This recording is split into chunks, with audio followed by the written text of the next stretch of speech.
But I was gonna say, I don't know if Sav's ever told you, but I'm an artist, you know, on the side. Are you gonna rap? Lift the mood a little bit. No, I sing. Okay, phew. What did you think of the album, and what do you think of Summer Walker overall? And there was like songs on the album where it's just direct hits at London on the track of what he's done. Could she been a bit more tactful with it? Yeah, but she doesn't need. She's got no obligation to do that. Who is she being tactful for? Rappers do diss tracks all the time, and they're very specific, not tactful at all. Yeah. And you guys lap it up. What's different? It's the fact that it's relationship based. Because when rappers go at rappers, they're not going at them because they were in a relationship with that rapper. Probably for men, it's a little triggering. No. Was it? I was going to say, was it triggering for you? No. I think it is. When you know that you have that power to almost put females in that situation and make them feel a type of way. The argument that you presented, she needs to be careful about what she says because of how she's going to make women feel. Why isn't Future having to be careful about promoting a toxic lifestyle as a man, and that it's funny or acceptable to have 9 baby mums? And I agree with that. And it's all banter because I'm lit, I'm rich, I'm this, I'm that, I'm in the club. Like, that's not damaging. Why are you not concerned about how that makes young men feel watching him do that? Many women feel like they can change men. A man will change if he wants to. That is final. Do you reckon you could be with a rapper? I personally wouldn't aim to be with a rapper or an artist. Why? Whatever come on. Yeah. I said loafuses. Loafuses. I did say that, innit? Loafers. It's a good way to start the podcast, isn't it? We started. We started. We're inside. So it's a special day today. No, it is. It's a very special day. Do you want to tell them why it's a special day? I'm quite ecstatic. I'm not gonna lie to you. Yeah, this is the first special guest of the On the Rocks podcast. Why did you make that face? I was like, damn, this is a lot of pressure. Nah, it's good. It's good. I'm excited. I I just didn't know until about 4 minutes ago. So I hope I can make it count. First ever guest. Really guest. exciting. Award winning. Award nominating. Come on, tell them again. Gifted and talented. The one and only Komali. Hi. No, thank you for having me. It's a real honor. It actually feels special because we've only been doing this a couple months. Yeah, so I feel really grateful that like this is the first time you're guest with me. Yeah. But I think when I messaged you, I said we wanted to get somebody on who understands the assignment, right? You're perfect for the chat that we want to have today. I have been known to understand the assignment. I do often understand You're exactly perfect. what needs to be done. So hopefully. Exactly. So before we even start, right? Obviously, as we get into this today, we're going to talk about toxicity within relationships and whether or not the music industry fuels toxicity, right? So, but before we even get into that, obviously the people that are watching and listening need to know who Kamali is and what she's about. Okay, I normally have a better voice than this. I'm a little bit hoarse. I'm really sorry if it sounds mad. But I'm having just mad issues. I'm not even a singer. I have no excuse. Just recently I've been shouting. Yeah, people have been calling me the VP of outside. Because I am actually always outside. Always. But I'm an A&R at Parlophone Records, Warner Music. I also run a clothing brand called King's Ransom London. And I am co-founder of The Debrief, which is a space for Black women and women of colour in the music industry, mostly focused on execs and the people behind the scenes. It's just a safe space. We do events and have an online kind of network. And I am a founding member of the Black Music Coalition, which again is a body that has been set up. It was set up in the wake of George Floyd's murder last year, in the wake of Blackout Tuesday, and that is to just create a support system and towards the betterment of Black execs in the music industry in the UK. I think that's everything. Sure. The rollout was serious. That was. I'm not even sure at this point. There's too many things. No, and above all, I just love music. I love culture. That's really the most important thing. So a question that I've always wanted to know the answer to, right, is there's so many different terms thrown around in the music industry, right? And A&R is always one that people are aware of. Yes. But don't necessarily know what it means or what the role of an A&R even is. So what do you do on a day-to-day, and what is it that you do? Wait, is an A&R stand for artist relations? No. So why is that That's just the been common out mistake. here? Why? See, that's how I would have come to this, and I would have been like, yeah, you are artist relations. That's I even looked it up before we started, right? And it's artists and repertoire. Yes. But what does that mean? Like, right. So artist relations is a real job in the music industry, but it's completely separate. So they don't call you an A&R if you're that? No, you are in artist relations. Okay. An A&R, like Sav said, stands for artist and repertoire. So back in the day, it was more typical that artists weren't songwriters. So as an A&R, you would find an artist and you would sign them to your record label. Yeah. And then it would be your job to find songs to fit that artist. Yeah. So that still happens today. But obviously, as time has progressed and moved on, there's artists that can do both really, really well, like Ed Sheeran or... Ed's probably like the best example that everybody will probably know, because he writes all his own songs mostly. Still co-writes, but he's got that unlock. He plays guitar, like he's kind of self-sufficient. Yeah. And then maybe a bigger, more famous example of a more old school version of that is probably Rihanna. Okay. Because she's one of my favorite. I mean, she is my favorite artist. I think. Look at the smile that lit up on her. Are you not disappointed though? Because she's not released a song in ages. I'm not disappointed, because you know what? She understands that the music industry is not where the peas are. Okay. She is making money. She's a mogul. She's a brand. So you support that? She's more than music. I support her wholeheartedly. That's my girl. That is my sis. We're both Bayesian. I love her. Love that. But yeah, so she typically, I wouldn't say songwriting is her strong point, but she is the perfect artist vessel for amazing songs to collaborate and, co-write and blah, blah, blah. Yeah. So yeah, as time moved on, it was less about matching the artist to the music and more about just finding the artist in general and doing both. And so back in the day, you also have publishers. You can be a publishing A&R. I work on the record side. Okay. But it's the same kind of thing. But yeah, so ultimately an A&R manages an artist's music. Okay. And then they have their day-to-day manager. Yeah. Who deals with everything else, and also has depending on their skill set. Yeah. Some managers are more hands-on in terms of the A&R process. Some that's just not their thing, but they're amazing at brands, or it's very varied. But yeah, an A&R mostly focuses on the music, so arranging sessions, so finding producers to put with the artists, songwriters, session musicians, songs. In that sense, all of that kind of stuff, anything to do with the recording process is kind of my remit.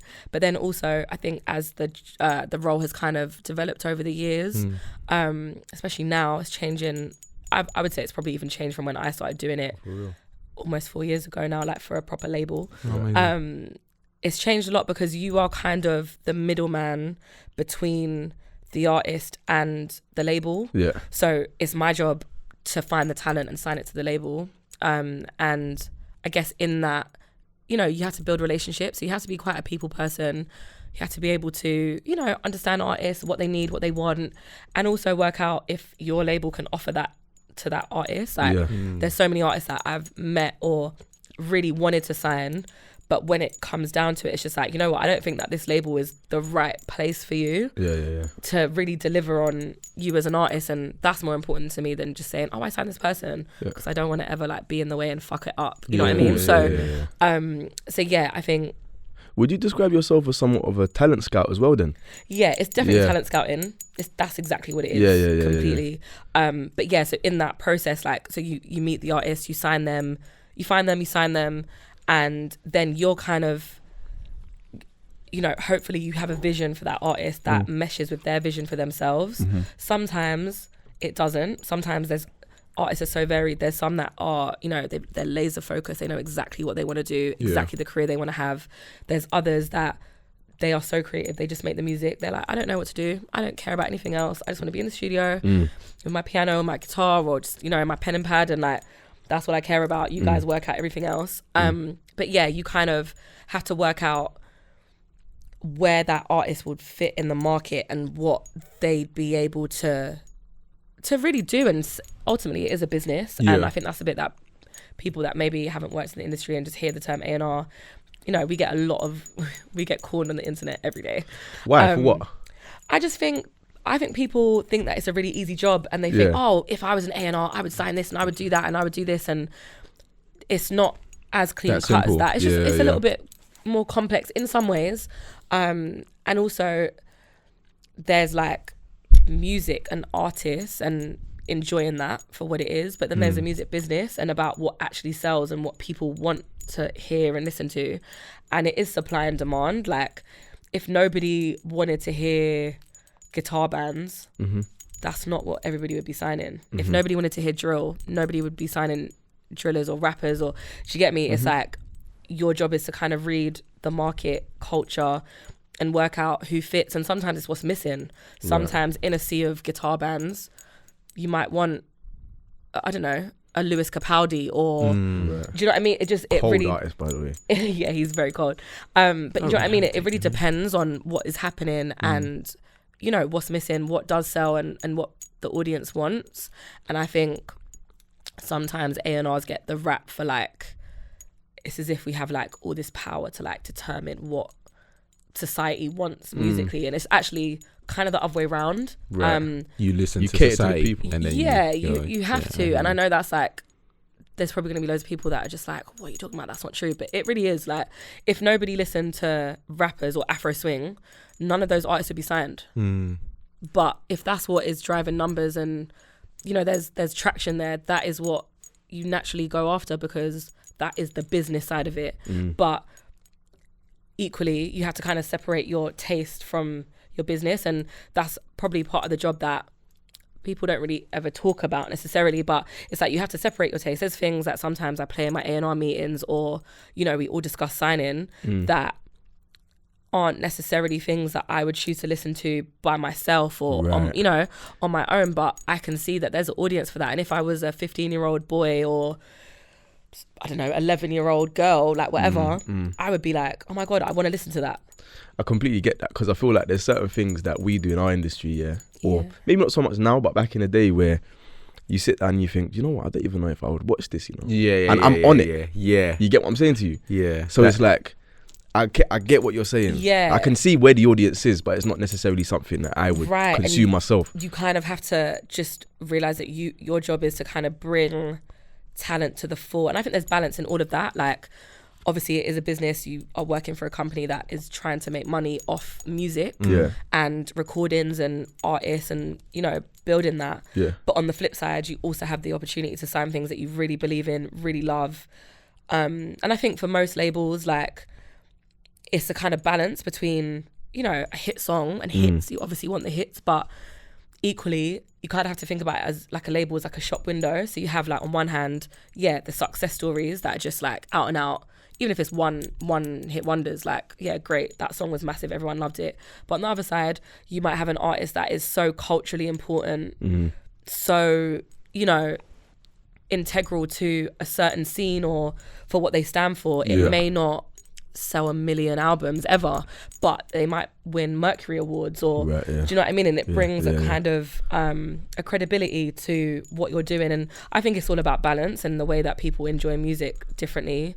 And I'd hope that the career that I'm building, what I'd like to do is have a little bit of both, like, and the ideal thing is to have everything in one artist. So if you can have an artist that is commercially successful, but also is culturally important, and people are behind and they feel like they stand for something, I think that's like the dream. Wavy. Wavy. I hear it. Do you know, I've always found things like this interesting, because when you get a window into a different industry, it's just nothing I've ever explored before. You know what I'm saying to you? But we touched, like, briefly at the beginning, the fact that you got nominated for Best A&R. Come on. Obviously, we just have to. We just have to. No, like, honestly, large up Young Music Boss, because it was so unexpected, and like, honestly, like, I'm so grateful to be nominated, but there's so many A&Rs that I personally have the pleasure of knowing that I think are so out of this world and have had amazing sure they think successes. the same about you. I was gonna say that. I hope they do.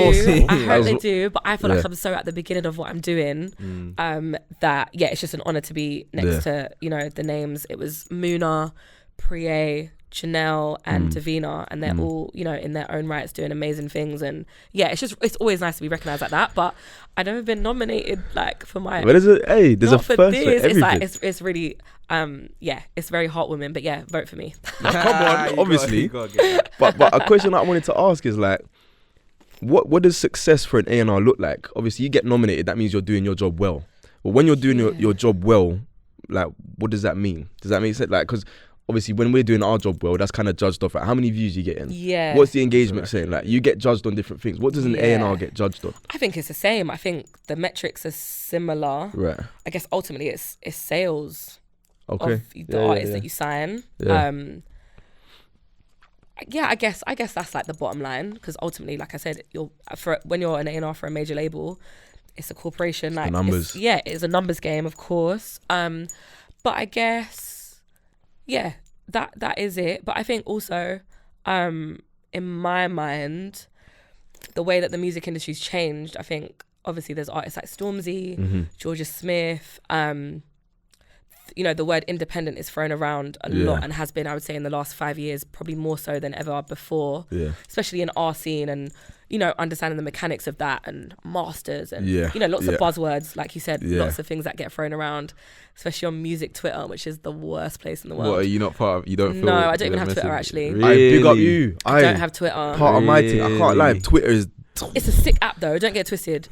I have it for the brand, but I've never had it for myself. Okay. It's powerful. I feel like as a tool, Twitter is a very powerful tool. Amazing. But if you get sucked in, it can get you angry, especially if you're in the world of what you're doing as well. Yeah. Seeing people. Twitter and Clubhouse, I'm not over there. Clubhouse. I've been there since the beginning Lockdown of the pandemic. season 1. Yeah, brothers, yeah. like from the first time. Season 1. When I was in the room, with these Americans. Oh my God. Like, you know, Americans are just obnoxious in general, Like, that just ruined the app for me. I was like, do you know what? Yeah. I'm good, man. You lot hold that app. I'm good. Yeah, that was a wild time. But yeah, I think... Wait, what was the question again? It was basically, what would the success look like? It was basically what the So success is... obviously, bottom line is, being successful and having hit records, you know, successful artists that everyone knows. Like, to me, I guess, like, I'd love an Adele level of artist, or like even the Spice Girls. I watched an amazing Spice Girls documentary on Channel 4 recently, and to me, I think it depends. Different A&Rs have different perspectives. It's such a weird job. Like, if you ask anyone that does A&R how they got into it, there's no story that's the same. It's completely different. What's your story? How did you get into the process of becoming an A&R? I'll come back to that one. I'm going to come back to that one because I don't want to railroad the whole podcast. But I think for me, success as an A&R is, like I said, finding an artist that is really important culturally, and also sells records and it reaches the world. You know what I mean? And watching that Spice Girls documentary, so interesting. Like, just the time that they were coming up. Like, now, I guess, I was really young when they were out, and I love the Spice Girls, but what they stood for, it was so new, and it was at a time, talking of toxicity, I think this country and the media and how, you know, it was geared up for women to kind of, they're not kind to women in this country at all. Not across the world either, to be honest, but particularly in this country, it was like 5 women, they all looked different, they all stood for different things, had different characteristics, and for the first time it was like these different facets of femininity that, you know, as a, I don't know, 5-year-old, I was like, oh my God, this is sick, and on any given day I could be any one of them. And the way, I would definitely recommend this documentary as well. It's amazing. Is it on Netflix? No, Channel 4, probably on what is it, All 4? 4OD or something like that. Yeah, exactly. And just to see the level of impact that they've had, and even the girls that were maybe 5 and upwards, even just anyone that was alive during that time as women, like, it's completely changed the type of women that we are, and like how independent we want to be, how I would say the Spice Girls and Destiny's Child have shaped a generation of women. And I think that is the power of music, and part of why I think it's so important, and why I want to do this job as well. And just if you can find an artist or artists that can be a vessel for that, to change the way that culture's moving for the better. Obviously I don't want to impact it negatively, but yeah, I think Spice Girls is definitely like, when you watch that documentary, you see what they were up against. And like, even, do you remember when it was like the headline that we had the worst like teenage pregnancy rates in Europe or whatever, and they tried to apportion that to the Spice Girls because they were getting married and having kids, but bearing in mind they weren't 14. They were millionaires, like chart topping success stories, and like it was this whole agenda that the media had. It was like, yeah, they're, you know, making all these young girls get pregnant. It's like, bro, like, there's always a scapegoat though. 100%. Like with drill, you look at the drill scene and you look at what's been accredited towards drill. It's always, oh well, the reason people are getting knifed and the reason gun crime is through the roof is because there's bare drill music. There's always a scapegoat. It's always a scapegoat, and also you have to realize that music is like, art reflects life and imitate. What's it saying? Life imitates art, and art imitates life. That's the one. Yeah. And I think music is a microcosm. The music industry and music itself is a microcosm for society and what's going on. Yeah. And I feel that at that time, the reason why girl power as a concept flourished the way that it did and spread across the world is because all around the world there were women still being oppressed in the workplace, at home, like, and it was a movement because we all needed that. We all needed, you know, like a kind of a beacon of light to be like, oh shit, we can have a different outcome and there are options for us. And, you know, all of that is new. Like, the feminist movement is a pretty new movement. It's happening in our lifetimes, do you know what I mean? And it's still changing every day. There's still a lot of work to do, etc. So yeah, to me, success would be to find an artist that really like captures that and is able to shape culture, shape where we're going for the better. For me, that would be a black artist, ideally, in this country, because that's what I'm passionate about. I'm blacky, black. Come on. Need that. Yeah, and I just believe in us. I believe in Black British culture so much, and that's the only way that I see this going. And I would love to have the honor of working with an amazing artist like that, you know, we can make that happen for. So yeah, that's success to me. But yeah, obviously, in terms of working for a label, the success is the numbers, like, and having, you know, building a label that feels exciting and feels like a destination that other new talent wants to be at. And I think that's in itself like quite a feat, do you know what I mean? Because it is labels, you know, they're companies, but it's about the people that are in them and what those people stand for and what they bring to the table and stuff. So yeah, I would say that's also part of it. That might be the best answer to any question I've ever asked. Well, I might just have to clear that out and just watch that back. But I was gonna say, I don't know if Sav's ever told you, but like, I'm an artist, you know, on the side. Obviously, make a few songs. Are you gonna rap? Lift the mood a little bit? No, I sing. Okay, few.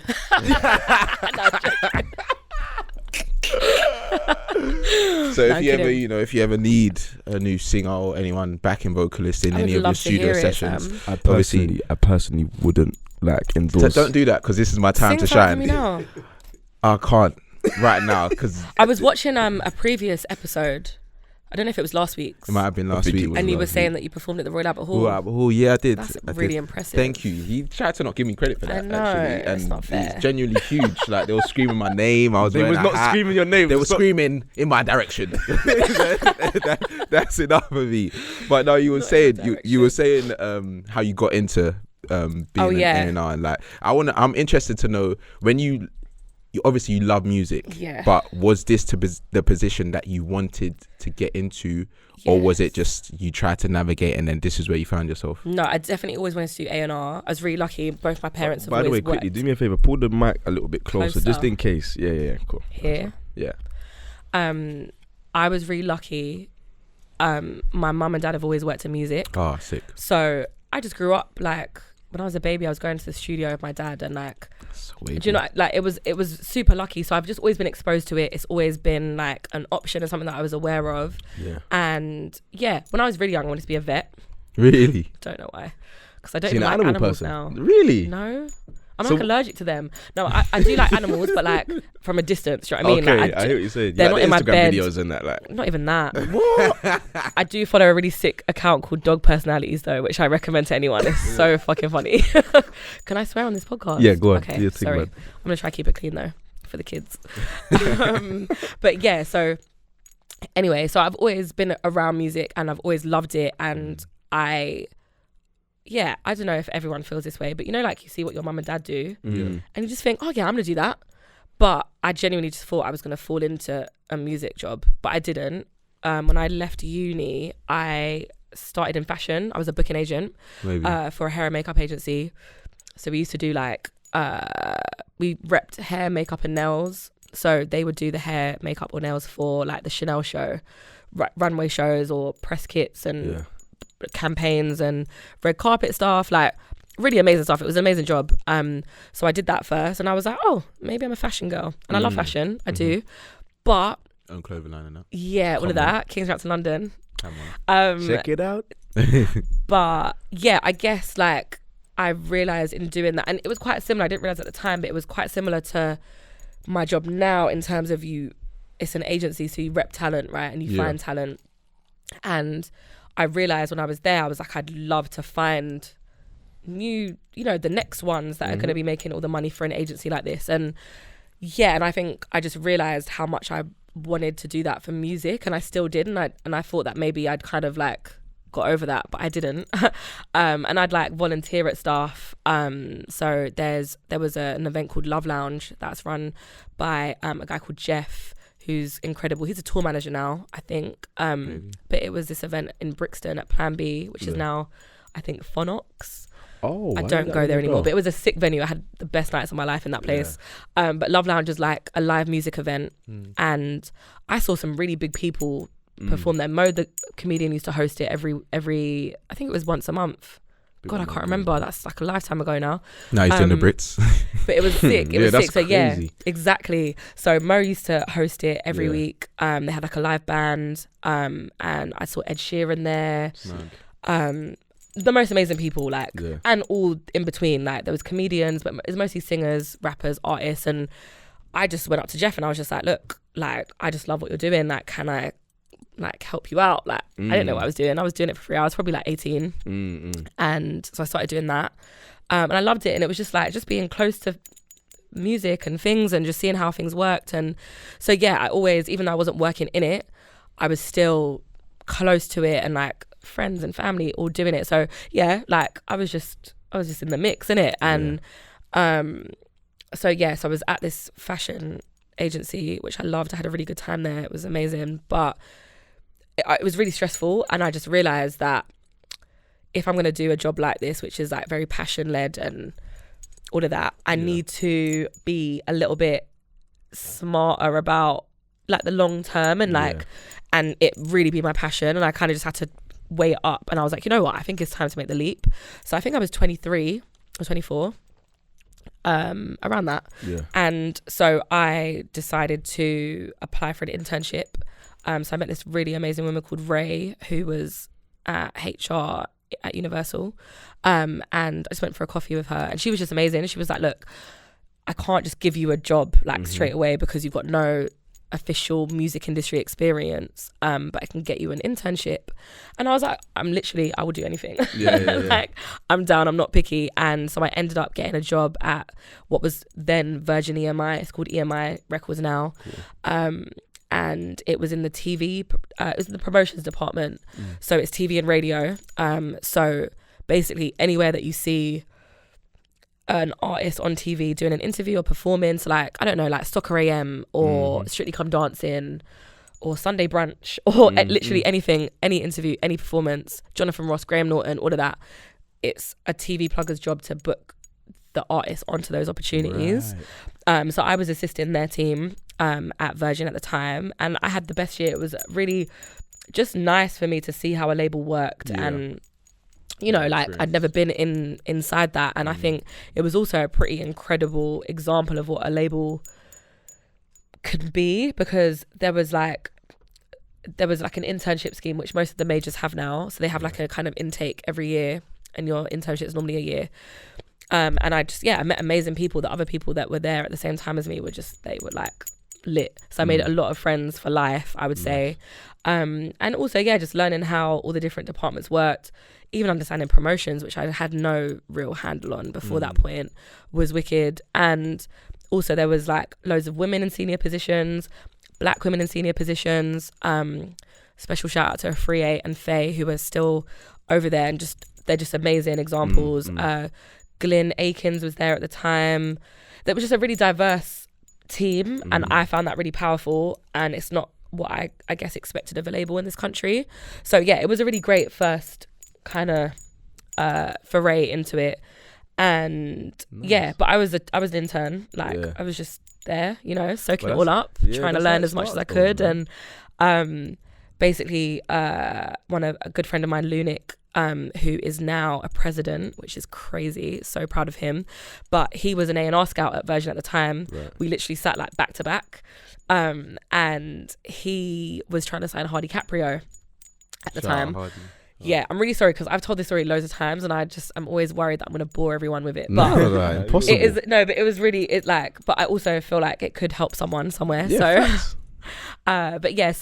he was trying to sign Hardy, and it was kind of in the final stages of that process. And when you're signing an artist, it could take, sometimes it's super quick, sometimes it's a couple of months or a month, or sometimes I think the longest it's taken me is 10 months, which is wild. So it can be a really long process. It's quite nice when it's long, I think. Why? Because it's like it's a real partnership that you're undertaking, and I think it's always a positive thing to go into that.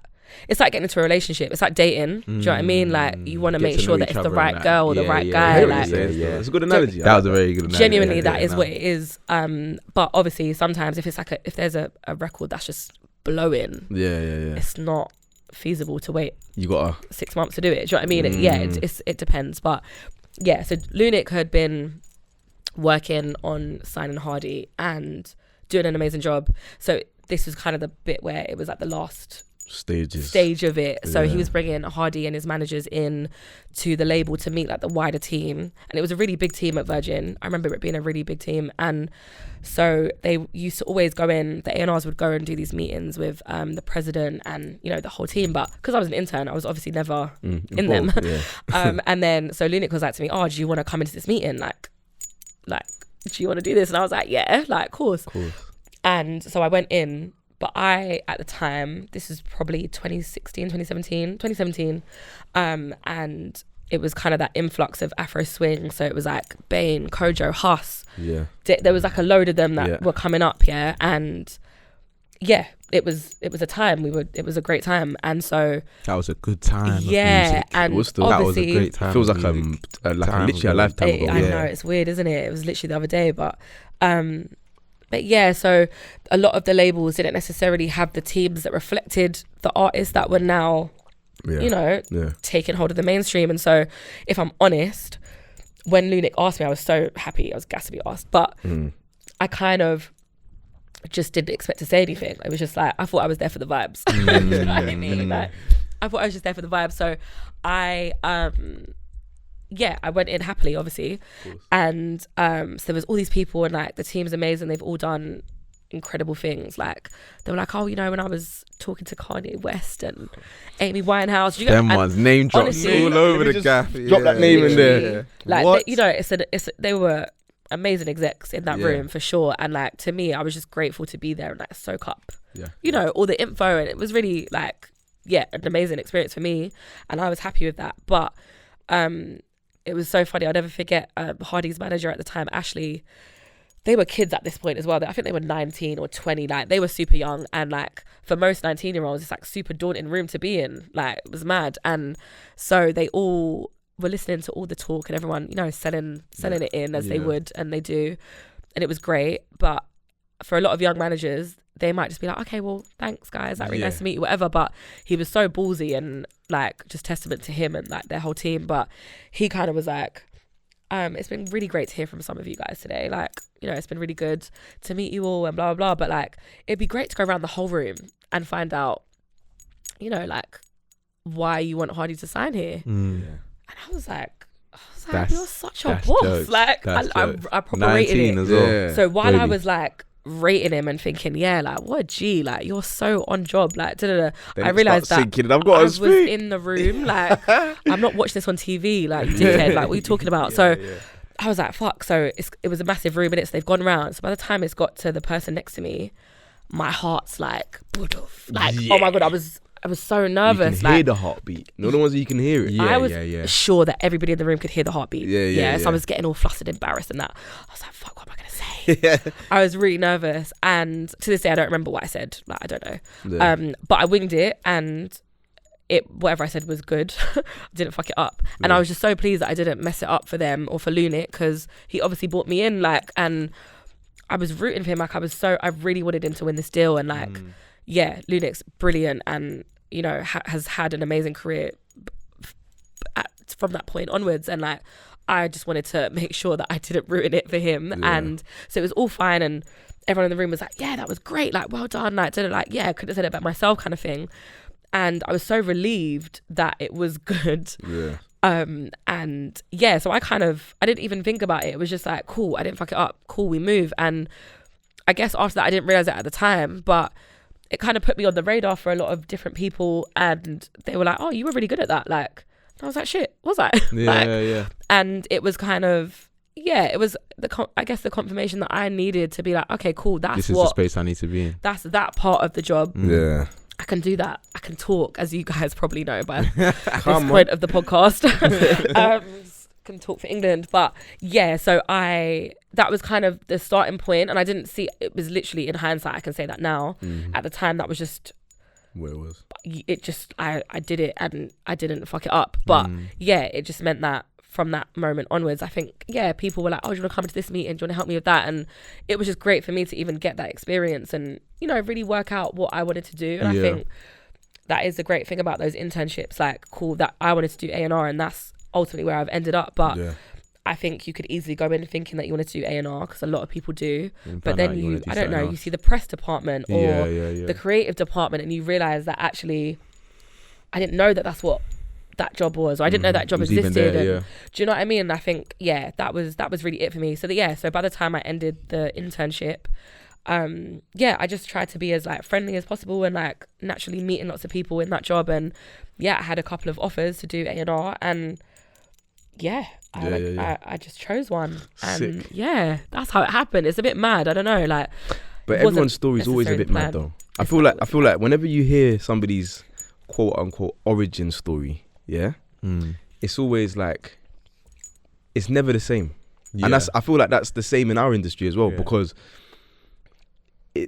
anything that's creative, you've got to find your feet in a different way to somebody else. You get what I'm saying to you? Like, your journey into what we're doing right now was totally different to my journey into what we're doing now. So, and I feel like it sounds like it's similar in your thing, but it's the same, literally. Like, I would love actually one day to sit with all my A&R friends and be like, oh, how did you get into this? Maybe that's a video idea still. Maybe, you know, because and like, they're amazing. And someone like Lunik, who's obviously like just gone on to he's done so amazing. Like, he's running his own label now, and like, it was just such an amazing time, and to even count those people as friends or people that have helped me along the way, like it's really special. And like I don't take it for granted any second of the day. Like, so even like that award thing, it's just like, bro, do you know who else is over here? Like, it's not even me. No, but that's it. Sometimes people give you your flowers when you don't even know that you're due them. You know what I'm saying? So I guess we should have more of that. You're right. You know? And I feel like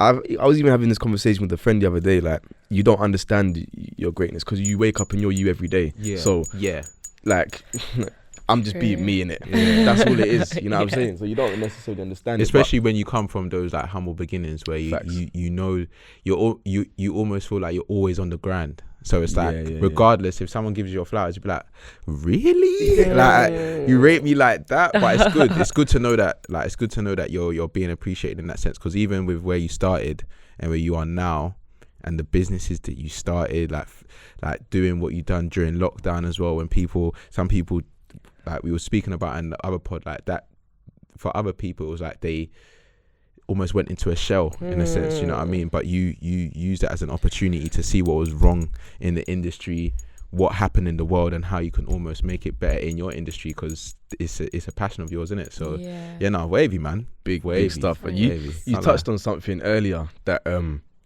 kind of leads us nicely onto the topic that we want to discuss today, right? Toxicity. Whether does life imitate art, or does art imitate life, or is it both, right? Reason I ask you that question is because recently, off the back of the Summer Walker album that was recently released, quite a few people didn't start a narrative, because it was kind of already something that people spoke about. Yeah. But they said, how much does music lead into toxicity within our culture, and then specifically relationships? Because she, in the album, speaks a lot about her relationship with London on the Track. Basically, the whole album. Right. Yeah.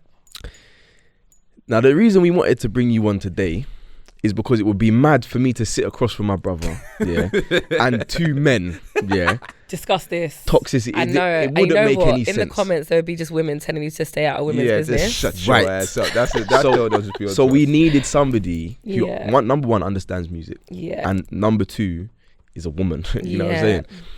So, first of all, what did you think of the album? And what do you think of Summer Walker overall?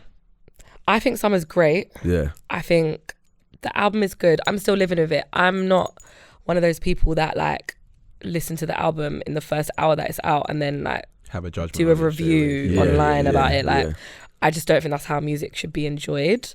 But I obviously listened. I think I was on a long drive. I think I was coming back from Cornwall when it came out. So I think we listened on the way back, and I've listened to it maybe 3 times, like all the way through. Yeah.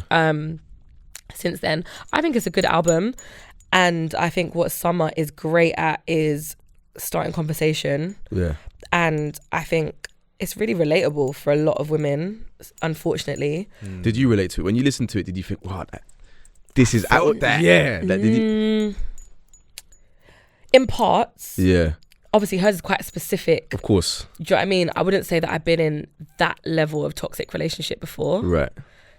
In Jesus' name. Thank God. You got to put that in the air. Honestly, because that's not my ministry. But yeah, so definitely in parts though, because it's the theme, innit? And I think that is what music in its best form does, innit? It touches people. Yeah. It like connects with an experience. And sometimes it's not even one that you've had. But I think she does it perfectly. I think the rollout was incredible. I think 10 out of 10. Like, I think she's followed up over it with a pretty solid sophomore album. But yeah, no, I think it was good. I liked it, and I like Summer. I think she's cool. I think she's completely mad. I think she is nuts. But do you think that adds to it though? Yeah, absolutely. Do you think it's calculated madness? I don't even know if it's calculated, but I think it fits, and I think a lot of the greatest artists are troubled. They go through things, and they're able to express themselves in a way that maybe your average Joe can't. Yeah. But yeah, sometimes I look at her posts and I'm just like, sis. Yeah. But I'm glad that you touched on the fact that artists that go through hardship or trauma, possibly and quite often more than not, they can become people who you look to as amazing artists. That there's so many artists that we've taken in our lifetime, and also our parents have taken in their lifetimes, who went through crazy stuff. Yeah. Like if you listen to Aretha Franklin's story, it's a mad story, and you wonder why there's so much soul in her voice. She went through some mad hardship. Yeah. So I feel like that's generation, like that goes across generations, but not just in singing, but rap as well. But you know what's interesting, and one reason why I do appreciate the album. I've taken it in. I even listened to it on the way here, and I was like, she's really good at what she does. She's got a lot of bangers. Talented girl. She's very talented. Can't take away from her at all. But it's like, I feel like with that situation, because we almost saw it unfold, and then it was like, okay, cool, this is the album. And then there was like songs on the album where it's just direct hits at London on the Track of what he's done, why are you doing this? And fair enough, he did madness. He did a few things. Well, if we're just taking her side of everything that she's saying, we can say he done a madness, yeah. But I feel like in other songs, or even when you're talking about Aretha Franklin and people in the past, it's like it's a bit more subtle, in my opinion. I mean the way they go at people. The way they go at it, yeah. You obviously we know the situation, so it might be like I'm just taking it. We know she's talking about him, innit? But it's like Could she been a bit more tactful with it? Yeah, but she doesn't need. She's got no obligation to. Who is she being tactful for? Does it make you feel more comfortable if she's not taking direct shots? I just feel like it's a bit more arty. Like I feel like it's a bit more. But rappers do diss tracks all the time, and they're very specific. They're not tactful at all. Yeah, and you guys lap it up. I think it's different when it's okay. Do you know what? I agree with what you're saying. What's different? It's the fact that it's relationship based. Because when rappers go at rappers, they're not going at them because they were in a relationship with that rapper. But they have a relationship. It's not a romantic relationship. Right. But it's a relationship. No, facts. I'm more saying it from a standpoint of, to my knowledge anyway, there probably is. They probably don't know. No, yeah, right. But to my knowledge, obviously. To my knowledge, things obviously. happen. Crazy things are happening. But, hey, big things are going still. But to my knowledge, there's nobody who's gone at somebody off the back of there being relationship problems romantically, right? Maybe there is, and I'm forgetting about that person or forgetting about that feud. I think there is. I just think that we weren't in an age before where we were so privy to the ins and outs of people's relationships. Yeah, we're in a different age now where that's very obvious. But I guess, I don't know, like you could say Tina Turner, everyone was aware of that situation. True. And the songs that she made, you know, maybe if you get forensic on it, and the songs while she was with Ike and after, they're probably all about that person. I guess it's just two people that are in the public eye, and their relationship was super public, and then their breakup has been, I think, but I do think that probably for men it's a little triggering. No. Was it I was going to say, was it triggering for you? No. I think it is, because I do agree. Don't get me wrong, I hear what you're saying, and you could make it arty, but at the same time, I think, like I said, we're in a different time now. We're living in the age of like reality TV and reality stars, and people being famous for 15 minutes, and this is kind of the pinnacle of that. It's like, cool, but back in the day, I might sing about an ex or whatever, and it's a notion, but actually it's not a notion. This is happening to me right now in real time, and that's kind of and it's art reflecting life. Like, that's where we're at. We want to know right now. We can go on TMZ right now and find out what all the celebrities are doing, who's been arrested, who's overdosed, who is getting divorced, where they're at. Do you know, that's who's holding hands. That's been like the last 15 years of that building. So to me, it's not a surprise, and I personally don't really have a problem with it in itself. But I think that people, if I'm honest, feel less comfortable when it's coming from a woman than they would if it was a man. I hear that, and I do agree with that to a certain extent. However, I think with, like, because she's a singer, I think with rap, it's a bit different, because, like, for example, Future, he's known to be toxic. He's the toxic king, but like, even when he talks about, like, when he said Steve Harvey, Laurie Harvey had a few bars there, like, people are laughing at in a sense, because it's just like, you're just, come on, bro, like, you're doing too much. He has a whole section of Instagram dedicated to him, right? Based off his toxicity. Nah, you don't get more toxic than Future. Yeah, but that's the thing. I feel like it's laughed at a bit now, and it's like, okay, he's almost feeding into the stigma that he knows. But with Summer, it's like, okay, this is real pain. Like you said, a lot of people like have experienced the issues that she's talking about to whatever extent it is. So it's like, when you know that you have that power to almost put like females in that situation and make them feel a type of way, I feel like you have to, I don't know, that's the thing. I don't want to talk like I'm trying to like monitor the way she's like putting out art, because I'm not. But at the same time, I think Kamali's smiling like, boy, it sounds like, But you know what it is? I just think when you're talking with that much toxicity in terms of men and all of that, and how he's treated you, especially, and this is almost like another topic where people warned you, and this that was a conversation as well. It's like, like, I didn't read into it too much, but I saw a few things of his other baby mum saying, don't get with him, because as soon as he has your baby, he's cutting out. The exact same thing happened to you, and then you're saying, but I didn't know, but I did, and now I'm gonna create an album, and I'm gonna spoil your mum for not beating you when you was a child, and all of this stuff. And it's like, are we supposed to, because I saw people getting, a sideman said something about it recently as well, and I saw people boying him for saying what he said, and I hear that, but you know what, it's like, go on, it is kind of true in a sense. Like, she was told not to get into a situation, and I know there's some girls that believe that they can change a man, but at the same time, when you get yourself in that situation, shouldn't she be putting the message out there of, you know what, maybe you should listen to these people that come to you with this advice, and if you don't, it's not necessarily always the other person's fault in a sense, because he didn't change. Do you know what I mean? She tried to change man. Do you know what I mean? So okay, let me just interject. That's how it's. Is that how you see it? No, I see it half and half. I get that idea. Okay, I get the idea of it, but yeah, I'm gonna interject because you just mentioned something. We're gonna come to your thoughts on that, because the way she's looking at me, I'm really intrigued to know. I'm intrigued to know what you think about that. Yeah, and there's a big deal what he just said then.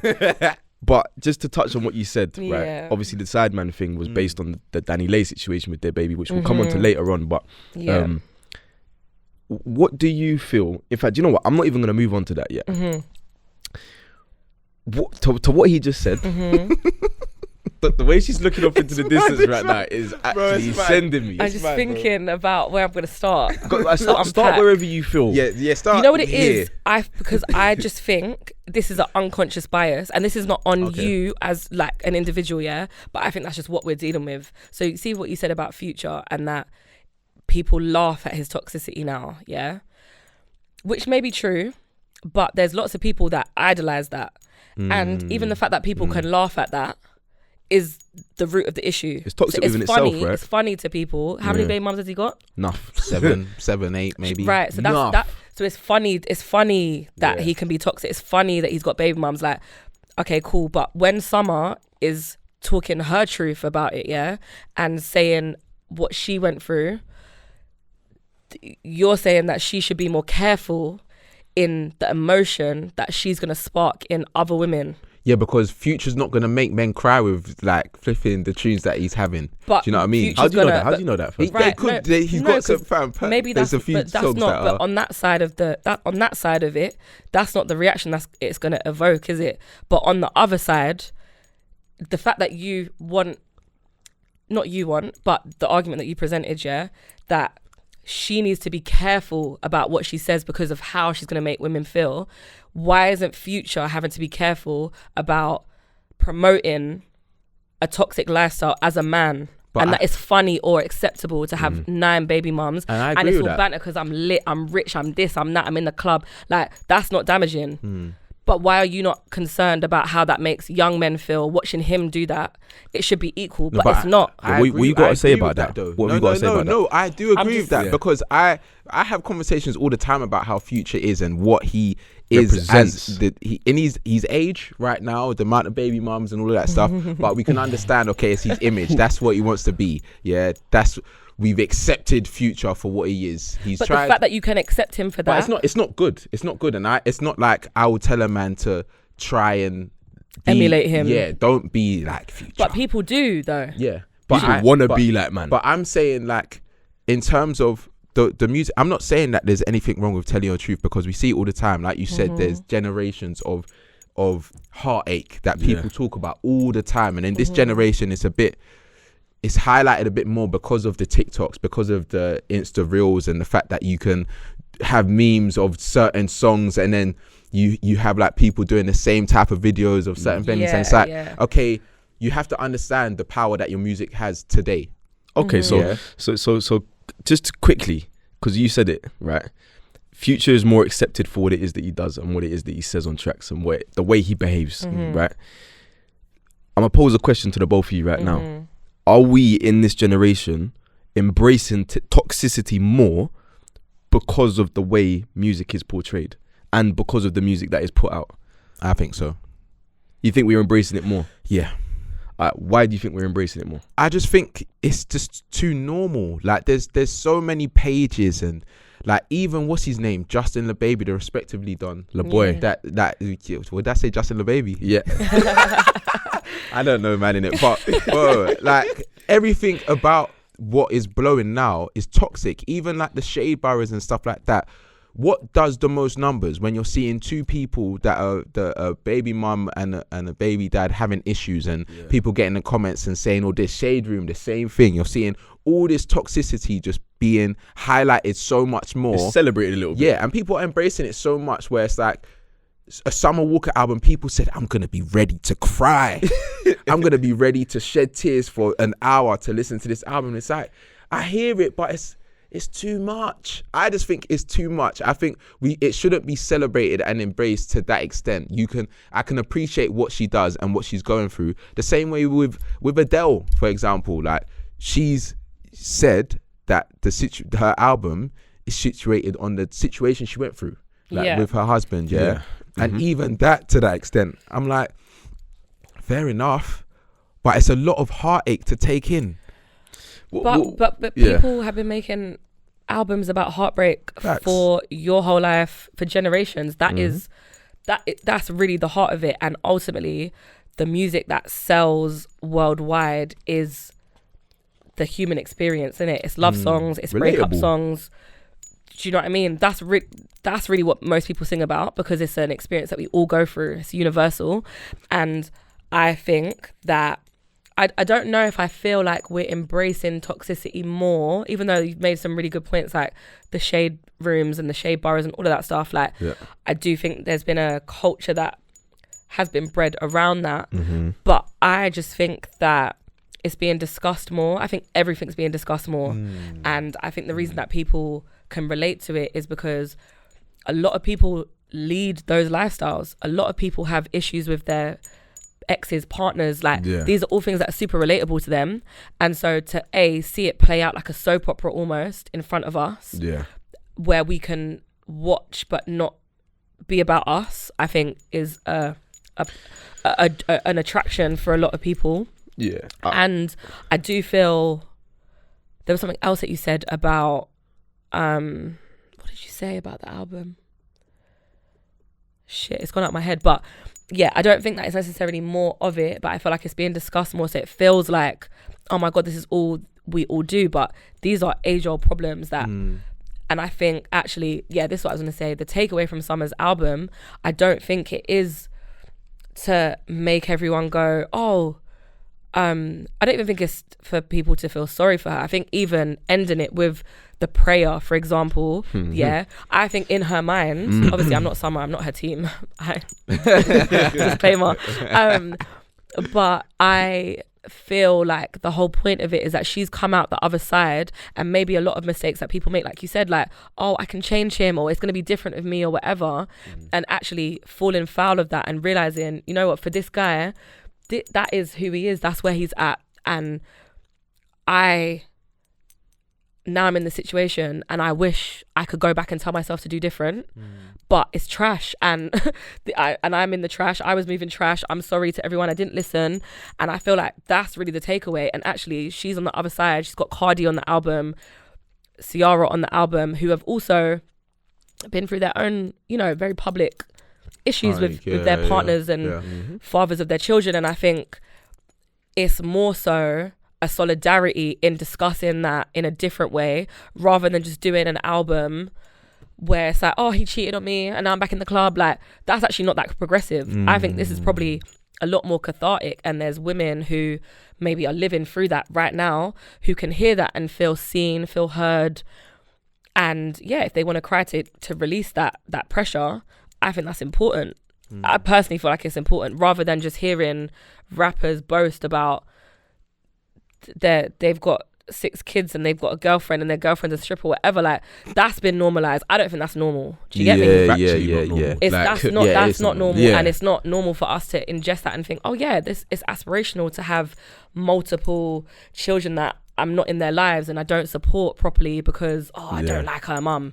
No, I actually, do you know what I mean? So I fully agree. I actually feel like it's a different perspective, and I don't think the women that are listening want that. But I think that you have to understand, like. But I feel like there's a certain extent of women, and it's not them wanting to, but it's like you said, the emotions that the albums bring out, like Summer Walker, Adele, that type of like pain that they go through is like, I know when this album comes out, I'm going to feel this pain. I'm going to be able to relate to this pain. It's not got anything to do with the artist to a certain extent.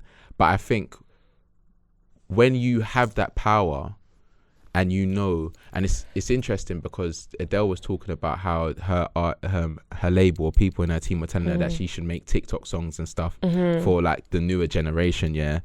And it's like she didn't want to do that. She's 30 or so, and she wants to make music about what she's been going through and that. And I hear it, but I almost feel like, because I don't know, I'm not her team again. I'm not in the world anyway, so you won't think I am. But when you have that power to almost influence people's emotions to that extent, and I think obviously we've heard of it before, but like you said, we're seeing so much more of artists without them even releasing music, like the Rihannas. You're seeing their world.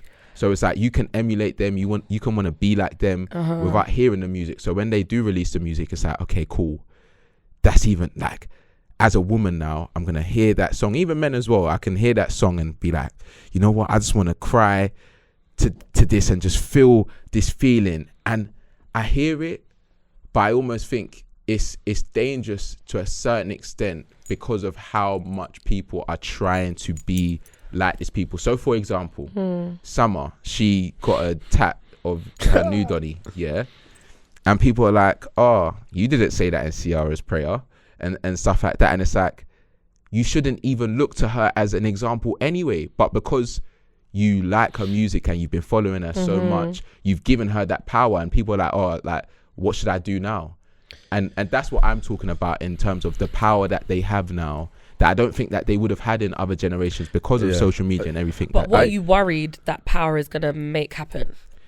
In Summer's case, particularly. I don't think it's Summer. I think it's the fans that listen to her. Yeah, but like, what are you worried that they're going to do because this album exists? It's not necessarily... Or how they're going to behave, or what they're going to think. It's the behaviour. Like, it's like... It's almost as if like, if you've had a similar situation or you hear something that you relate to a certain extent, yeah, and someone just says, F that guy, or I'm gonna do this to get over that. It's like, that worked for her, but because you're following her so much, you now think it's relative to your situation, whatever you're doing. But don't you think that's partly a problem to do with the person that's thinking? Yes. That? Like, I feel it works hand in hand though. No, but what I'm saying is let me not say any, but most people and most sane people don't put celebrities on pedestals because they're aware of the fact that they're just normal people as well. Like, Summer Walker is just another woman. She just happens to be very talented in the field that she's operating in. Yeah. And that's not to say that people can't take comfort, like you said, in understanding that something that she's been through is similar to what they've been through. But what you just said, which is that you can't tar everything with the same brush. So for example, if they were to listen to that lyric and they resonated with it, they went and did exactly the same thing she said to go and do, even though, again, she didn't really tell anyone to go and do anything.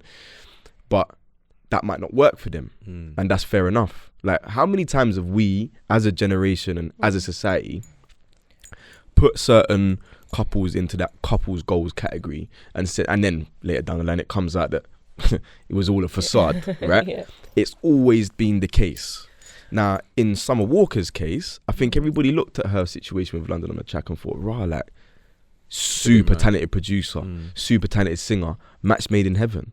But I actually feel like, because we are in an age where we've got Instagram, we're so like directly connected to celebrities now, like for good and for bad. I actually feel like it's easier not to idolize them in the same way that we used to. You really? Yeah, I do actually, because there's lots of women, even though they love Summer Walker, if you ask most people, it's like, yeah, I love the album and that, but she's done for being in London on the Track, or she's done for getting that face tat. Like, I would never do that, because you can see someone in a more intimate, in a more rounded way. Like, she shows her flaws, like, and you can't hide them. Like, we all know that you was going at the other children's mums. Like, you were brand new. It's like, we saw you do that. So even though there's parts of the album and what you're saying that is very resonant with what we're going through, equally, sis, I wouldn't do that. I'm not really on that. Like, do you know what I'm trying to say? And I think before, when you don't have like the full 360 of the situation. You don't have the he said, she said. It's just behind closed doors. People pick a side in it and they go OSU or OSU. But actually, I just think, again, like in terms of women and what they have to put up with, it's like we've not been in an age where we were allowed to speak about that freely.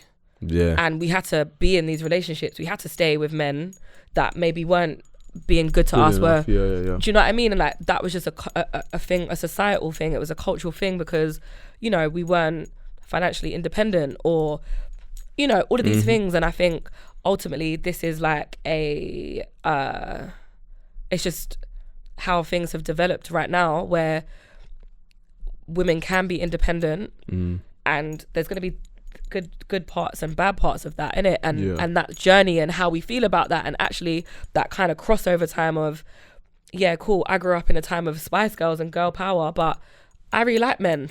Do you get me? Like I'm a straight woman. I love men. Like I've got brothers. I love my dad. I'm super close to my dad. Like, and I don't want to hate men. I don't want to think that all men are like London on the Track. But do you not feel like that there's almost, and not even just with Summer now, like just in general, there is a, I wouldn't even want to say it's like I don't know what to call it, but it's like there's something going on where it's almost popular in a sense to hate men for certain things that they do. I get you, but I think it's part of the pendulum swing, innit? We've had years where women are bottom of the rung in every type of way, yeah? Even if you think about what's going on in the world, in this country even, women being murdered on the street on their way home in the afternoon, yeah? It's not by other women. These sexual crimes, it's not women on women. There's sexual violence towards women that has been condoned for centuries. Like, so we have a lot of work to do. So as uncomfortable as it may be as men being on the receiving end of it, because obviously you're not all the same. No one's a monolith. Like, that's not what it is. But it's more about the culture that we're all in and how we all contribute to that, innit? And so there's certain things that we've just lived with that we think are normal that aren't. Or shouldn't be anymore. They shouldn't be normalized and they have to be spoken about.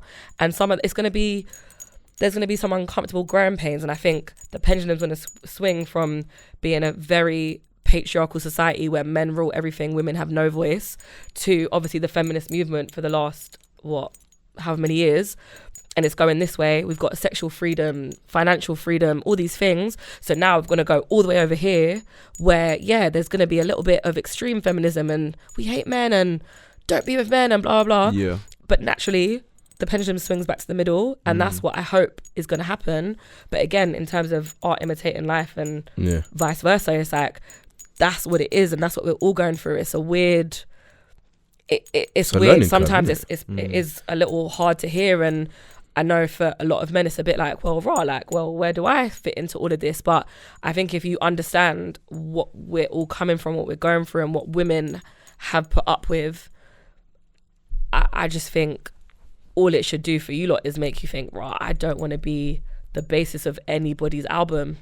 Yeah, that's what I don't want to be part of anyone's life story and I have that negative effect. Like I want to make sure that I look after all my kids, all the women that I'm with, and do better. And if we're both trying to do better, if Summer's telling girls, you know what, don't be like me because this is what I've had to go through, I've come out the other side, I'm alone, I've got this baby with a guy who doesn't give a shit about me, like don't do that. Be like Ciara, who's come full circle. She had that situation, she's now wanted better for herself, and that's what she manifested and asked the universe for, and that's what came, or asked God for, and that's I feel like that is what is meant to be the takeaway from the album.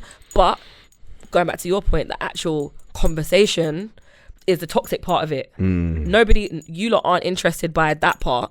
No, I am. Not you. I mean, the timeline. I'm not aiming that at you, but it's like the timeline isn't talking about so this is her like autobiography, like she's come out of the situation. They're all going, oh my God, she's just talking shit about him. This is what she said about the mom, and that bit was mad though. No, but the point is that is what gets the people going. It's provocative. But she knows that though. Do you know what I mean? No, but I'm saying that's the society that we're in. So of course it's about selling records too. Do you get me? Okay. And that is what people respond to. Yeah. And that's not Summer's fault, but she's gonna play into it. And why wouldn't she? It's her real life. She's living it. You have to. It's part of the industry. Yeah. It's part of understanding your audience. You know, and unfortunately, we've spoken about it today. You know that unfortunately, Toxicity at this current moment in time, it sells. 100%. Right? And lies sell more than the truth. Right. And that's always been the case. Right. People might even know the truth, but because the lie is more entertaining, they're gonna be like, oh, do you know what? Actually, let that run. Right.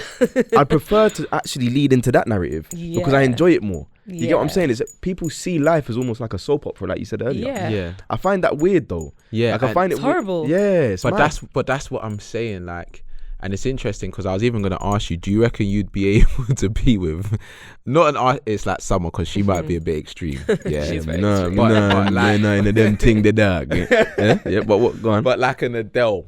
Yeah, because Adele seems very, calm, level-headed, but her music is mainly led off of heartache and heartbreak that she's been through. Well, some of her biggest songs, yeah. Okay. Even this album. Could I be with Adele? Yeah. Yes, 100%. Would you not be scared? No. What are you scared of? Yeah, I was going to say, I think the only reason you would need to be scared, right, is if you know that you're going to provide her with trauma, right? No, and but for not me... necessarily is that what you trauma, sell, though. Sam? No, don't do that. Don't do that. No, but that's not what I'm selling. No, I'm just saying in terms of Adele, like she's an artist that takes...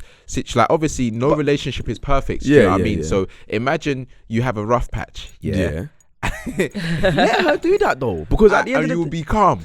Alright, cool. Put it like this: I take from situations that I've been from, and I bring that knowledge into my discussions. Yeah, it's the same thing. Yeah. If somebody brings what they've been through into their music, music is a bit different. It is a bit different because it's not even probably, it most definitely has a wider audience than podcast-based discussions. Yeah. But that's not to say that, I don't understand what would be wrong with that. If Adele was going through, let's say I was with Adele, yeah. Caked. Cool. Let's say I was with Adele. We're going through something, right? Whatever we're going through ends up in her art. I can't begrudge her for that. Because no, I can't begrudge her for that. Because I know full well, getting with her, that I'm sure she's been through other situations with somebody else where she's put all of her pain and all of her trauma into her art. Yeah. So therefore, I know getting into that situation, I can open myself up to that. So you would be calm with that happening, and then you've got over that situation, but that track about you goes number one in every country. Look, ask for a credit. Look, I hear what you're saying, right? But surely the aim of the game is to not provide that person with trauma in the first place. It's not about trauma. It's about pain, which I feel like in a relationship, you can't. When you're with someone for so long, there's no way a relationship is just going to be constant smoothness, and you're going to go through happiness. Yeah. So you're going to have rough patches. So in those rough patches, if that moment happens, and I'm asking you as well, actually, do you reckon you could be with a rapper or an artist that is not like Future, because that's a bit extreme. Don't speak that into my my destiny, please. Thanks. But if he was like even an Ed Sheeran, and he could transform the pain into like art. Would you be able to be with someone like that, knowing that if you were to go for a rough patch, it could be his next hit? I think if it's going to be a hit, cool. But if you're going to be like a failed rapper, spilling my business, then I think that's a little less attractive. I personally wouldn't aim to be with a rapper or an artist. Why? Because you know the business more yeah, because working with them, I think it's not to say that only they have this issue, but if you're gonna be, I'd want to be with a successful artist if I was with one, because otherwise it's a lot of heartache. Facts. But I feel like you have to be quite singular minded to be successful, and ultimately it means that everything comes second, and that would include me. And I think naturally, no matter what your job is, like, I think that can happen. If you're with a man that's super ambitious and successful, like, and runs a bank, or it could be anything, but it comes with it. Do you know what I mean? If you're with someone that's extremely wealthy or extremely rich, like that's part and parcel of it, and you have to kind of accept that for the most part is going to be before anything else, and that could be your family, your kids, and ideally you want someone, you want to be with someone that's financially stable and all of that. But I guess the hope is that you have someone who, when you come into each other's lives, you're both ready to, there's a bit of give and take, and and I think it's just harder for artists to commit to that just because of their lifestyle, and you don't know when your career is going to take off, and it's so fickle, and at least if you've got a business, there's other people that can run it, but there's no one to beat Ed Sheeran when Ed's not there. Do you know what I mean? So I think it's a little trickier. But that being said, obviously, if it's the love of your life, you move, innit? Like, you just gotta. It's interesting. I fully hear what you're saying. I've always I've heard a few different people within our industry. Yeah, now we're still recording on that as well. But I've always heard a few people say things such as, you can't be with rappers, right? Their lifestyle is not conducive of a healthy relationship, right? Because of the fact that they've got so many people around them, specifically women, who want their attention. And then on top of that, they might not have been in that situation before and are therefore going to be more receptive to it because it's all new to them, right? And also with what the what you see in the movies. Right. So I hear, so I hear all of that, right? Not specifically you, but obviously you as well. But do you also subscribe to that train of thought, which is rappers' lifestyles are not conducive of healthy relationships? I think the music industry isn't that just conducive. In general, really? No, I think a lot of industries aren't, but I do think it's a difficult one. But I guess on paper, but I also think it depends on the kind of relationship that you're after and what you're looking for. Like, I think if you're someone who is a little bit more flexible in what you're looking for, if you connect with a rapper and you have a good time, and you're remember Cassie and Diddy, and everyone was like, oh my God, I can't believe that he took all that time from her. And it's like, you know what, maybe at the time she was an up and coming artist, she's a hottie, incredible woman. She's got her songs, she's had her career, and she spent the best part of her 20s flying around the world with a billionaire. I don't know Cassie. I don't know how amazing or not that was, but it must have worked for her at the time on some level, and it's life experience. It shaped her to what she wants to be today. So it's like, maybe that's all she wanted. And as soon as she broke up with him, or not as soon as, but she left Diddy, or they broke up, she's gone on to have kids. An amazing. She's married. She's got 2 kids. Like, life moves on, innit? And it's just about where you're at that moment in time. And rappers aside, you think about any of your past relationships or past situations, whatever, when you're out of them, you're kind of like, what was all that about? A lot of the time, or what, I don't even know why I was doing that, or why that person made sense at the time, but that's what life is, isn't it? At different points, it makes sense. So I feel like, depending on what you're wanting from someone, ideally, maybe if you want a completely committed relationship with no madness, no groupies, then maybe you wouldn't date someone that's in the public eye, just because unfortunately it's hard to avoid that. But that being said, not every rapper subscribes to that lifestyle either. Just like every man doesn't want or care about having a million women around, and not every woman doesn't want that either. Do you get me? There's women that don't want to be in a monogamous relationship, or a rigid one where it's just me and you.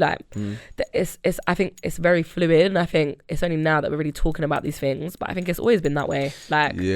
It's, I don't know, I remember watching I can't remember the name of the actress now, it's gone out my head, but she's an English actress. She was in a soap opera, and she had a husband that she married, and then she got with this younger guy, and he lived in the attic, the loft. What? And that's how they lived. Wait, what? Say that again. So she's the actress. She had her husband. To say, me and you are married, and then we move you in upstairs. You're my boyfriend, and the husband knew about him. Yeah, everyone has to die, bro. Are you crazy? But what I'm trying to say is, mad? Obviously. But come on, as the Donny, come on, fix up. No, but attic vibes. No, it's like a loft. Not even in the house. Like a secret. In the attic, yeah, but loft vibes. What is even. this? Yeah, you have to like go a up the loft stairs. conversion, You have to guys. go That's up the crazy. stairs. What, you've got a little ensuite there and then that's Yeah, you have to go up the ladder. You know. No, forget that. You must be Eat dinner together. No, but you know what? Each to their own, innit? Each to their own. But I'm saying that's like, this is a big woman. Like, this isn't a young person now. This was years and years ago. Like, these things happen. People don't talk about it often. Or, I don't know, before it was acceptable to be gay and in the public eye, there was men who'd be married with children, but then they have their actual life partners. Yeah. Do you get, like, people are so complex. And I think for a long time, these things have just happened beneath the surface and nobody spoke about them because it was like, you know, taboo and all of these things. Jigs. Yeah. But now we're in a different time where these things are spoken about, and especially in Western society, because if you go around the world, lots of these different structures are normal. It's normal to be polygamous or humans are varied, innit? And so I think, to go back to the question, sorry not to, go off on a tangent, but I think it ultimately depends what your expectations are. And if you are wanting to have a good time, if you're a hot girl living your life, absolutely be with a rapper. So cool. Do you get me? Like, but do you have to? Could you work in finance and be with a rapper? But it goes to what you said. Yeah, it goes I think to what it'd you be said, easier. bro. You said, and this is something I'm going to put it out there. I feel like many women feel like they can change men, right? I feel like there are so many people out there who come into a relationship and think, do you know what? He's not what I want right now, but he will be when I'm faced with him. Yeah. A man will change if he wants to, and that is final. Yeah. So I think there are a few women that get into a relationship with rappers and think, do you know what? Yeah, even though he's this way now, by the time I get my hands on him and get my claws in and that, it won't be the same thing. Do you like? But like, I feel like that's actually, and forget about rappers, I feel like that's something that generally. No, I agree. I don't understand that though. Neither do I. Me personally, I want you to come to me as the finished article. I hear it. I'm not here to do man development. I'm not into that. I've got enough artists to be dealing with. I need you to come as you are meant to be. Do you get me? But I do think, I think it's kind of like, I think it's probably down a little bit to biology as well as like social factors. But I think women are naturally, like, I'm saying this very loosely before everyone comes for me, but like, no, but part of just like motherhood and like, there's nurturing qualities that a lot of women have, and that's across the board. It's not just about having children, but it's about, like bringing something from inception to being a human. That's what we are physically designed. Developmental. We've got the capability to do that, right? And I think, so with men, I think that we are, some women feel like that can happen, and I do think that women are more advanced than men. Right. In what regard? We develop quicker. Okay. So like just mentally, emotionally, I think, agree. I agree. And it's not because you guys don't have the capability to, but again, the way that society is set up, for sure, you are, I don't know, you could read the Bible, like we're meant to support you. Yeah. We're your rib. Yeah. You get it? Facts. But, or on the flip side, the analogy that I prefer is that you're the head, we're the neck. Nothing moves without us. So I think, with that being said, it's like we're used to not having men who are completely ready when we meet them or know them. And that's fine because it's a process and we're all growing up in different ways. So I get the concept of it, but it's about knowing who's ready and how much development you're willing to do. Do you get me? And what are the factors? Is it just because he's a little bit young, or it's his first relationship, or do you get me? Or is it just like you being too optimistic and too hopeful that he's going to completely change his ways? Like, why? Do you know what I mean? Like, we don't have to hang around for that. And I think men believe that they have all the time in the world to mess around and, like when I'm ready, I'll have my kids when I'm 50. It's like, okay, cute, but we're not even on the same time scale. For sure. Biological time scale. No, so that's for sure. That's a very important point. It's a big part of it. So it's just like, well, bro, I could wait for the right guy to come along. Yeah. But he's here now, and I really like a lot about him. I wish he was a bit more like this or a bit more like that. But you know what? I'm 37 now. if I don't do it now, will it ever happen? Like, so you think women settle out of conveniency in certain regards? I wouldn't even want to call it settling, because I don't think it's always settling. I don't think that's always the mindset, but I do feel they are willing to do the work. Right. And I think the problem is that men don't feel like they need to do the work. I don't think that they feel the same onus to make relationships work as women do. Interesting. And I think that's where the disconnect is. I hope that makes sense. No, you know what? I'm so glad that you said that. Do you get what I'm trying to say? Like, yeah, because I think there's so many different examples of scenarios, right, that I feel like most people are or can relate to, where like you just said, where men in general don't feel the onus to go out and make sure that they are watering that plant every single day, because a relationship is a plant. Big up, my brethren, you know who you are. Relationships are a plant, and to water them is to make sure that you're doing your job. That's a good analogy. And I think that some men, right, feel as if it is almost on the woman to continually water that plant. And unfortunately, those situations lead to toxicity, because the woman will get frustrated over the fact that the man is not pulling his weight. And then the man is going to get frustrated because in that scenario he's thinking, well, what else am I supposed to do? But you're not thinking outside of the box, my brother. It goes both ways, because I know enough women who don't water their plants either. Exactly. But I think that in general, men struggle more with the idea of, one, monogamy, and two, relationships in general, than women. I think women... I actually completely disagree. Really? Why? I don't think that men struggle with the concept of monogamy at all. You think they just don't subscribe to it? They don't want to subscribe to it as them. They want women to subscribe to monogamy, but they don't want to feel bound by that. No, I would agree with you on that. Yeah. Because when I speak to all my male friends, all my male family members, whatever, we can have these discussions all day long. And if I say to them, cool, they'll be like, oh, but you know how men are, like, men cheat or men do these things. I'm like, okay, cool, but if I as a woman did that to you or your brethren, what would you think? I wouldn't even chat to you. I couldn't even look at you. I would fall apart. My soul would leave my body. Oh my, they can't function. But as women, we are meant to understand that as part of your biological makeup, that you can't help but cheat. No, because you understand that it breaks you apart if a woman was to cheat on you. I wouldn't have it. I'd leave her. But you don't want your woman to leave you when I made a mistake. I didn't mean it. Didn't mean anything. Like, it's not a misunderstanding of monogamy. It's not that. No, it's never. No. Forget about misunderstanding. It's a lack of willingness. They don't want to be. Yes. They don't want to be monogamous. But they want to reap the benefits of a monogamous relationship. No, that's facts. My belief. No. Yeah? I would 100% agree with you. And the way that society is set up, that is how it has been. Allowed to go. And so men don't want to hear. They don't want to hear that women cheat. They don't want to hear that women go toilet. Do you get me? Like, they don't even want to hear that. See, that's another thing I've never understood. I don't like. Cool. I'm gonna ask you this. I know this is completely off topic here, but you were talking about Summer Walker and that. I know, but this is something that I had a conversation with my tight circle the other day. Yeah. They were saying, "Oh, right, you see when my girl's on, and it's that time of the month, fam, I'm not even like to even like be around them." I'm thinking, bro, what? No, that's a vial, bro. Like, what's a vial? Not being around. Okay, cool, yeah. Because for me, I've always seen that time of the month as a blessing. You see, if you can have a period. Yeah.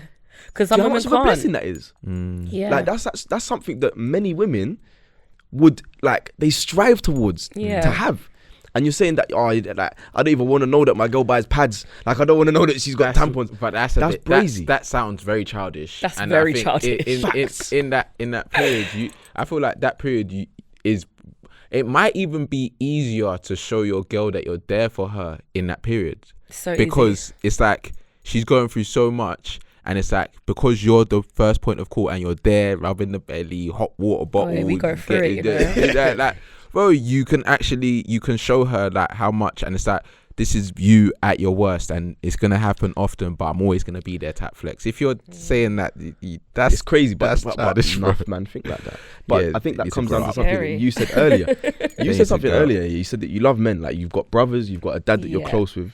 I think that many times when it comes to relationships as well, relationships that you have with the opposite sex when you're growing up can often shape the way that you approach 100%, relationships 100%. Later down the line. Like if you've got a really good relationship with your mother, let's say, as a guy, I think that you're gonna have a different level of respect for women and their struggle. Right. And again, if you're close with your mum, I'm very close with my mum. That's my best friend still. Can't lie. That's nice. So because of the fact that we were so close growing up here, it wasn't a thing for me to understand what it was for her to have a period, for example, because she was very open with me and said, this is what I go through when it's that time of the month.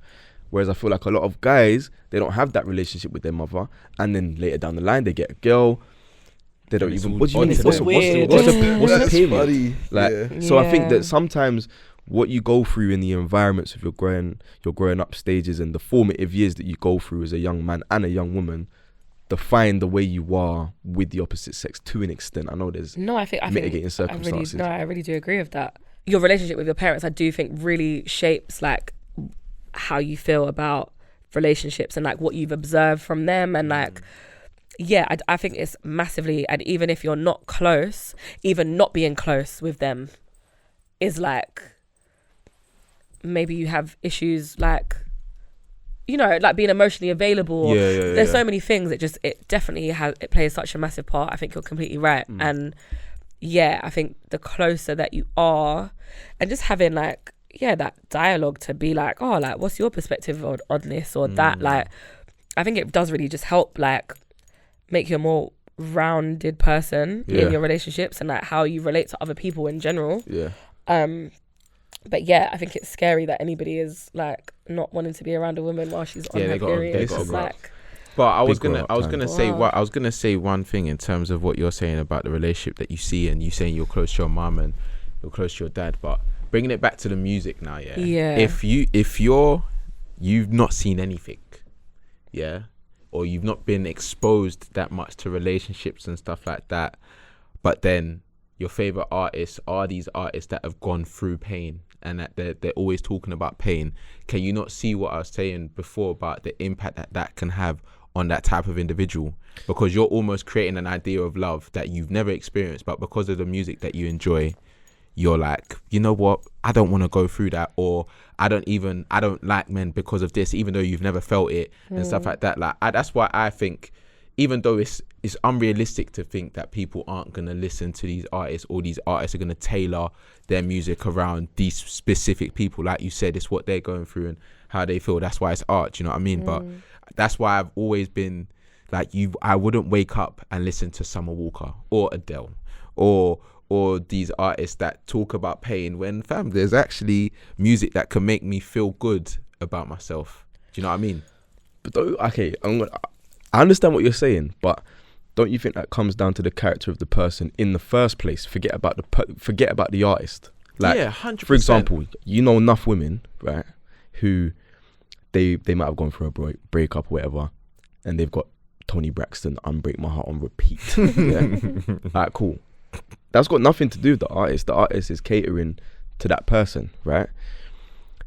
I don't personally feel as if the artist has like a natural obligation to say, do you know what, I need to be more thoughtful, because that was one of the things that you said about Summer Walker, is that she needs to think more about the message she's putting out there. Not necessarily. Maybe I said it wrong. It's not about thinking more. It's more, I just find it interesting because it's like with a Future, like I said, I've had conversations with man that like blast him and that are married and that, and they're talking about future this and future that. And it's like, bro, you're married. You live two completely different lifestyles. Do you know what I mean? So why are you taking in man like that? The same way as a girl, you're saying that you're going through emotional stuff and you're feeling this. Don't listen to her, because it will make you feel worse. Like, I'm not taking that. I'm not blaming the artist. That's one thing. I'm not blaming the artist because it is art, innit? Cool, yeah. But I just think it works hand in hand in a sense. But it's not the artist's fault. It's more to do with the consumer. But because I know how exposed these consumers are, you might not even listen to a Summer Walker, but because you're on TikTok and the song is trending and you're hearing that same song all the time about people doing, I don't even know if that's her song. Yeah, it's like, bro, come on. Do you know that trend? Because that looked mad. I definitely don't know. Wait, do you know it? Komali, say you know it. What song is it? It's when people are walking down the stairs and saying, it's that saying, you're just looking mad right now. I know people when they listen to this, they'll know. Yeah, I hope so for your sake, because that looked kind of. It's when you've got a situation like a girl would say when he does this for me, out of the blue, and she's walking down the stairs and she goes, Where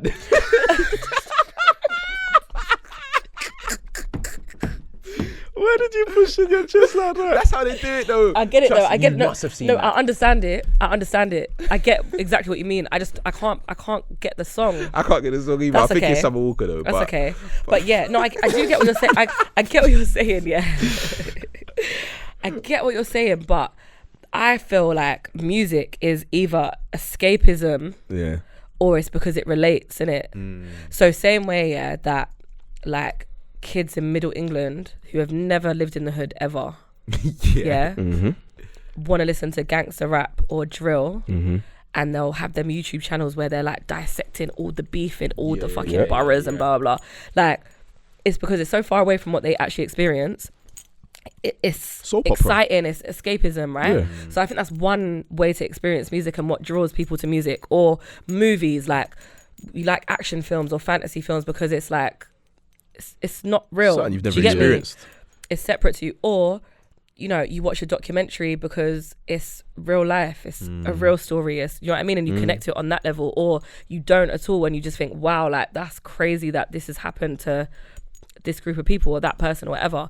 And I think music's the same, innit? I think when you're going for a breakup, it's not unheard of to want to listen to sad songs. 100. Because it's not because it makes you feel worse, but sometimes for some people, maybe emotion doesn't come to them that easy. So they need something. You need something to trigger you to. It's a catharsis in my mind, And obviously, you hope that people aren't dumb enough to literally take everything, playing Call of Duty and think, oh yeah, I'm gonna go and get like. People. Do you know what I'm trying to say? It's the same argument and same way that I don't believe that people listen to drill, and directly that is the only factor that makes them go out and stab someone. I don't believe that.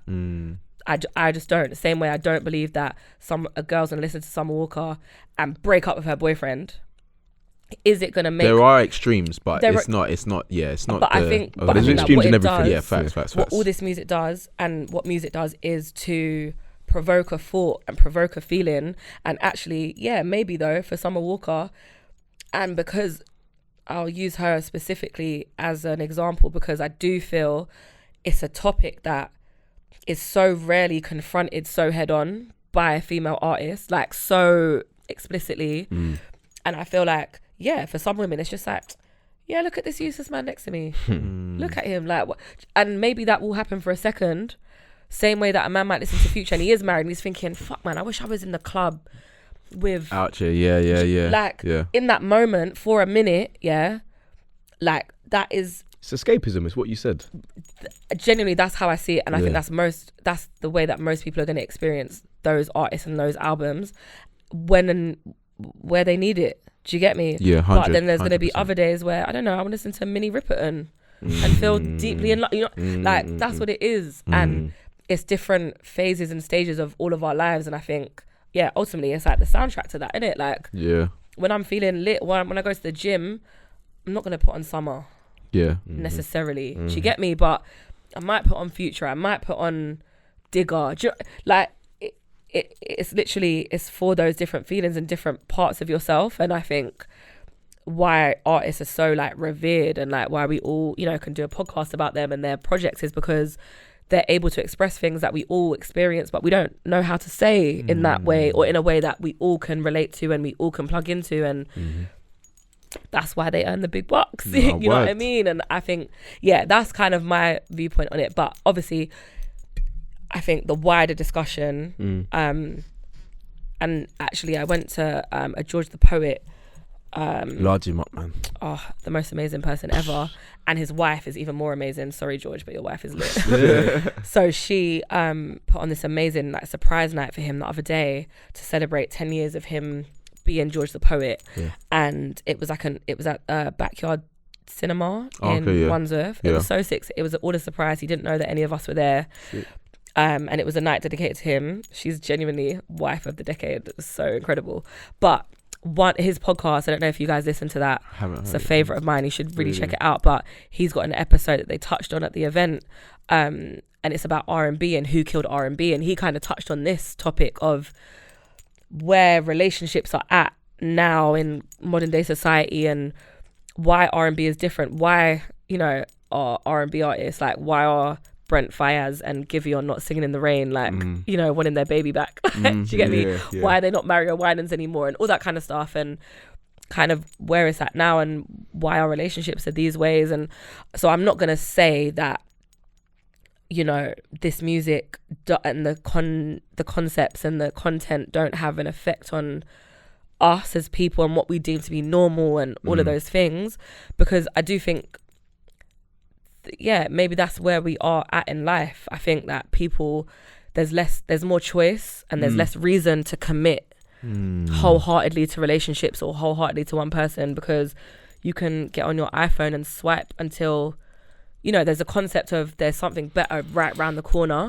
And so, it definitely does have an effect, but I think it's a phase. And I think ultimately with these things, I would say, with all of this, it's just the pendulum swinging, innit? And we've gone to a point where it's just like, it's just me and you locked in for life. And when we're 21, we get married and we have children and, we're unhappily married ever after. And now we've got to a place where we've got options. Women have options in a way they didn't have before. We can have kids. We might not want to have kids. We can get married. We might not want to get married. And I think that we're just in that phase right now where all the choice is kind of getting on top of us, and this is the symptoms of having so much choice. Do you get me? And it's not because it's wrong or right, because there's obviously symptoms of having no choice too. But all I can hope is by the time that I get taken out the hood, we're gonna have healed through all of these different stages that we've all seen. We've been hot girls, we've had a hot girl summer, we've had a hot boy summer. We've been future, we've been toxic, and we find the relationship that's right for us, that is positive, and if we want to have children in that and bring them up to be well-adjusted individuals. But I think in the meantime, you just got to enjoy the ride, innit, and appreciate that we're not all coming from perfectly happy homes. And I think life is never smooth, man. It's not in any aspect, in family, in relationships, in career, whatever aspect of your life you want to focus in on. If anybody can come to me and tell me that it was smooth, I'd say, where's the lie? Because there's no smoothness in life. Never. It's all peaks and troughs. Yes. So listen, I feel like that's a perfect moment.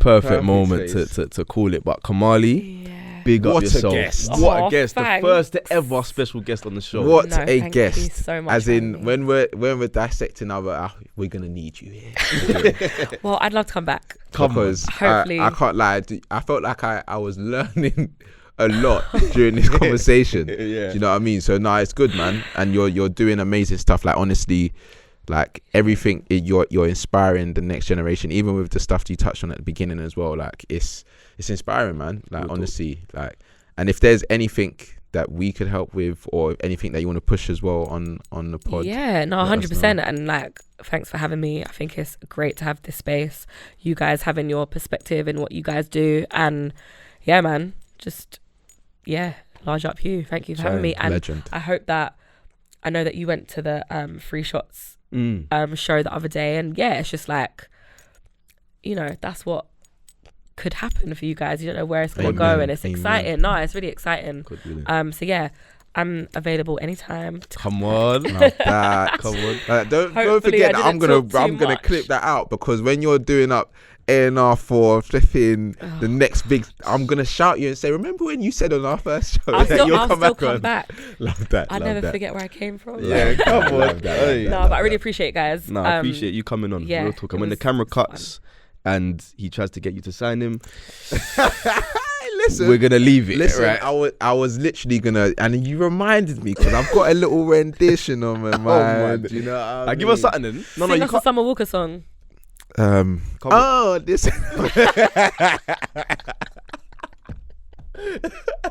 Hey, you're locked into the OTR podcast. Come on. All streaming platforms. Like, comment, subscribe, all of that good stuff. And we'll be back again next Sunday, 12 p.m. You already know. Peace.